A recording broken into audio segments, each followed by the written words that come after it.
Shalom, and welcome back to our series on Sefer Bereishit and how this week's Parsha relates to the underlying theme of Sefer Bereishit.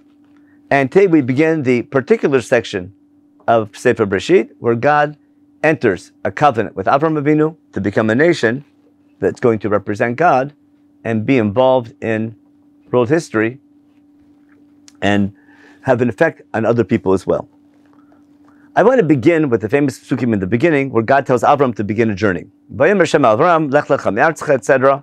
God tells Avram to begin a journey to the land I'll show you. If you were Avram Avinu, what would you expect the next line to be? And don't tell me where am I going to, because God said I'll show you. Avram Avinu should want to know either what's in it for me, why should I go, or what's the purpose of the journey. If he was someone young or immature, he would want to know, what's the reward? What's my schar? If he's someone mature, he would want to know, what's the purpose of the journey? Why are you sending me on that journey? Well, if you look at the next line, I'll make you a great nation, and then I'll bless you, etc. Making you a great nation, is that reward for accepting the challenge, or is that the purpose of the journey? I'd like to suggest, when you study Sefer Bereishit, becoming a nation is the purpose of God choosing the people, not reward for good behavior, but rather the purpose of that journey to begin a nation that would become a nation forever, that would represent God to the other nations. Now, the word goy, in modern day English, a goy is someone who's not Jewish, but in the Bible, goy means a nation, usually a sovereign nation. Tying back to the stories that precede Avraham being chosen, in chapter 10, when we had the genealogies of Todot B'nai Noach, Shem, Ham, and Yafet, we get to the so-called 70 nations. If you look at the last line of chapter 10 in Sefer Bereishit, they were told, Elu mishpachot b'Noach l'todotam b'goyehem. These are the families of Noach's children and their generations to their nations. Umeila nifredu hagoim ba'aretz achar mabo. And from these nations, they all spread out after the flood to different continents, etc. In other words, humankind dividing into nations, very natural phenomena that humans form groups, families turn into living in specific areas, form nations with common needs and common goals. And there's a natural phenomena of nations forming. Usually it begins with people living in the same geographic area with common needs and interests and resources becoming nations. And then either they work with other nations or fight with other nations. But history begins with the formation of nations. After the nations are formed, the last nation, in the way Chumash presents it, God's going to begin a nation, plant the seeds of a nation in Sefer Bereishit, but the purpose of God singling out one nation would be for the sake of all the nations. As we'll see, that theme will develop throughout Sefer Bereishit, and later, of course, in Chumash. Now, there are many stories in Parashat Lekh, too many to discuss today. I want to talk about the idea of covenant, which is so critical in the continuation of Chumash. There's two famous covenants in Parashat Lekh. There's almost too much information in Parashat Lekh to put into a short share. I want to focus on what's called Brit Milah, the circumcision covenant. But to appreciate it, I need to compare it to the first covenant in Chumash, called the Rainbow Covenant after the flood. There's also a covenant in chapter 15 called Brit Ben Abtarim, the covenant of the parts, that refers to Jewish history and how that developed. We'll mention that briefly. But the main covenant I want to focus on today is the covenant between God and Avraham Avinu in chapter 17, and how it relates to the Rainbow Covenant, which followed the flood back in Parashat Noach, because there are numerous parallels between them, and they must be connected. And maybe to appreciate why God enters the covenant with Avraham Avinu might relate to the stories in the first part of the book. Let's begin chapter 17 and just read a couple lines. What are we told in the beginning? In chapter 17, Vayi Avram ben Tishim Shana v'Tesha Shanim. Avram is 99. Vayira Hashem el Avram, Vayomer elav ani el Shaddai hitalech lefanev yatamim. Hashem Yud Kei Vav Kei. We'll talk about God's different names shortly. Appears to Avram Avinu. He introduces himself with a new name. My name is El Shaddai. Only 2 times in Chumash, God will say, my name is El Shaddai. Here, when the process of being chosen begins, when he changes Avram's name to Abraham, And later, when Yaakov's name is changed to Yisrael, we'll discuss this if Yirtzeh Hashem when we get to Parashat Vayishlach. But that's the opening statement, followed by a command, Hitalech lefanai v'yatamim, walk with me and try to perfect yourself, to be perfect. Recall Noach, who was chosen to be the continuation of civilization after the flood. That was the description of why Noach was chosen. That's what he was.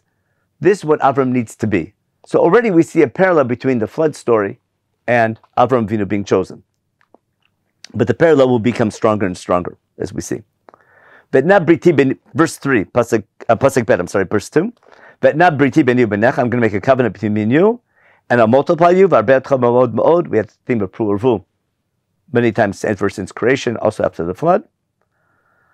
And now, Pasuk Gimel, Vaypo Avram apanav, Vaydaber ito Elohim lemor. Avram falls on his face, and now Elohim, remember God has two primary names in Sefer Bereishit. Yud Kei Vav Kei, we refer to as Hashem, or Shem Adnut, and Elohim, the God of creation of chapter 1 of Bereishit. God, B'Shem Elohim, speaks to Avram Avinu. When we read Chumash in English, we usually don't pay much attention between whether it says Elohim or Yud Kei Vav Kei. We just refer to him as God. But for Elohim to speak doesn't happen too often. In fact, if you look carefully, the last time Elohim, B'Shem Elohim, spoke to anyone was back in chapter 9 in the Rainbow Covenant. What I want to point out now, you can, again, for homework, you can check that out to make sure it's true. Elohim spoke to Noach and his sons in the Rainbow Covenant back in chapter 9. And that's the last time Elohim will speak to anybody or be involved in any story until now in chapter 17. That's already indicating there must be some special connection between the covenant that God makes with Noach after the flood and his covenant with Avram Avinu. So let's continue. Verse 4. Ani hinei briti itach. God tells Avram Avinu, I'm going to make a covenant with you. Stop again. What should Avram be thinking? What's the reward of this covenant? Or what's the purpose of the covenant? What does God say? Vayita la'av hamon goyim. You're going to be a father of or too many nations. It could be that the whole purpose of this breed is for Avram to have many children, and from Avram we have nations. We have Yishmael, we have Midian, and we have Esav, we have Amalek. Whoa, many nations, half of the Middle East, etc. to this day. Or Av might not mean the father in the biological sense, but might mean a mentor. The word Av, many times in Chumash, means a mentor. Remember, Yosef tells his brothers, go tell our father, I'm an Av to Paro. Obviously, Paro wasn't the son of Yosef, but rather, Yosef became the mentor, the person that Paro looked up to for advice. When you're a mentor for someone, a father to someone means you're the beginning of something. People look up to you. And it could be that God's telling Avram Avinu that you'll be an Av Hamon Goyim, that the purpose of this covenant is for you to be a mentor or a leader for many nations. I mean, God cares about all humankind. He cares about all the nations. He wants one nation dedicated to serve him. I want to suggest that's going to be the underlying theme of why God enters this covenant with Avram Avinu, which will manifest itself later at Brit Sinai, the Sinai covenant, and later basically all through Chumash. Now we have the name change from Avram to Avram. Lo yikrei od shimcha Avram v'yashimcha Avraham. Why? Ki Av Hamon Goyim Netaticha. The idea of Av Hamon Goyim is right in Avram's name from Avram to Avraham. Ki Av Hamon Goyim Netaticha. I'm giving you not a present, but a responsibility and a challenge. And then I'll multiply you, again, the theme of Pru Urvu. I'm setting you aside for nations. You'll have kingdom. You'll have sovereignty. You'll become a nation. They'll have an impact. Now, the key phrase is verse 7, Pasuk Zayin. Vakimoti et briti beni u'beinecha. Pay attention to every phrase here. Vakimoti et briti, I'm going to establish a covenant beni u'beinecha, between me and you. U'bein zarcha acharecha ledorotam devrit olam, between your offspring that will follow you for all generations. The Brit Olam, an eternal covenant. What's the covenant? I'll be your God, corollary, you'll be my people, you and your offspring that will follow you. And to facilitate that covenant, not the reward for good behavior, rather the land that God's setting aside to facilitate becoming a nation to have an impact on other nations. I'm setting aside for you the land of Canaan for an internal inheritance. There I'll be your God. Again, that phrase, which is so central in our prayers. Remember, why did God take us out of Egypt? We say every day in davening, Ani Hashem Elokeichem asher hotzeiti etchem me'eretz Mitzrayim. I'm the God who took you out of Egypt, to be your God. That phrase will come up numerous times all through Chumash. Here it begins in Brit Milah, what we call the circumcision covenant. Remember, circumcision is not the covenant. Circumcision will be the reminder of the covenant, called an Od Brit. And therefore, after stating these key points, then God tells Avram Avinu, or Elohim tells Avram, you keep my covenant, you and your generations after you. Verse 11, verse 10. Zot briti asher tishmru beni u'benechem ben zarcha acharet himod lachem kol zachar. This is the covenant between me and you and all future generations. Circumcise every male child. Unmaltem et b'sar latchem. Vayel od brit beni u'benechem. Circumcision will be a sign of the covenant between me and you. Then the rest of the laws we all know. All these phrases, the idea of a brit olam, an eternal covenant, an od brit, a sign of a covenant, vakimoted briti,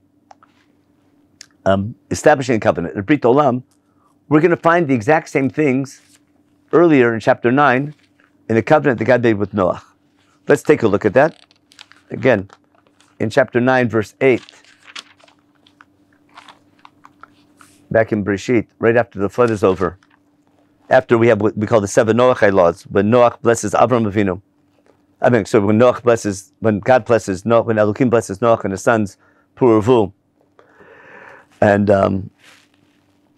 also he allows him to eat, etc. But the famous commandment of Shofech Dam Adam, B'damo Yishafech Ki B'tzel Masat Adam, all the famous what we call the Noachite laws ends with Batem Puravu, you should be fruitful and multiply. And in light of that, in chapter 9, verse 8, what does Elohim tell Noach? Again, God's name Elohim. Vayomer Elohim on Noach, ve'albanav ito, lemor. Ani nimikim et briti itchem. I'm going to establish a covenant with you and your offspring after you. In every living, verse 11, vakimoti et briti itchem.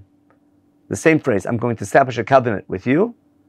Lo yikred kol basar od b'mei mabul, lo yeh od mabul l'shchet haaretz. What's the covenant of the rainbow? What's called the rainbow covenant? No more floods. God is promising not to hit the restart button, not to start over again. So we have the phrase "Vakimoted Briti," God's name Elohim. V'yomer Elohim zot ot habrit asher nitzayin beni u'benechem. Now they have an ot brit, a sign of the covenant between me and you. The phrase beni u'benechem, u'ben kol nefesh chaya asher itchem, l'dorot olam, an eternal covenant. The word olam again. What's the ot brit? Et kashin atati ba'anan. The rainbow is in the covenant. The covenant now between God and Noach, between God, Noach, his children, and all of creation, everything that was destroyed in the flood, God's going to promise not to do that again, and that will be the rainbow covenant. And then that's the famous so-called rainbow covenant we're familiar with. But all the textual parallels must point to some thematic connection. I want to suggest the following. If God promises no more floods, then sort of God decides that even though he could do something, that he can't do something. Very similar to God could continue to create, but he decides not to stop creation and gives that over to man. So God could do something, he decides not to do it. And therefore, God now has basically decided to accept creation as it is, with all of man's weaknesses that he tends to sin. Before the flood, if civilization became corrupt, what could God do? He could start over again. That was the flood story. God can't start over again. When you can't start over again, what can you do when it breaks? You can fix it. And the way I understand this is that God's covenant with Avram Avinu is almost a result of God's covenant with Noah. Once God decides that his creation is no longer in a state that if it's bad, he'll start over again, but rather it has to fix itself, I need to put something into the system to help it fix itself. Now, God isn't saying the only way civilization can fix itself or society can fix itself is through the Jewish people, but one tool that God is using in his creation to help keep civilization in the right direction should it go astray, God always wants the Jewish people to be there to remind man of his responsibility and his relationship with God. How would the Jewish people do that? By calling out in God's name, by making a name for God.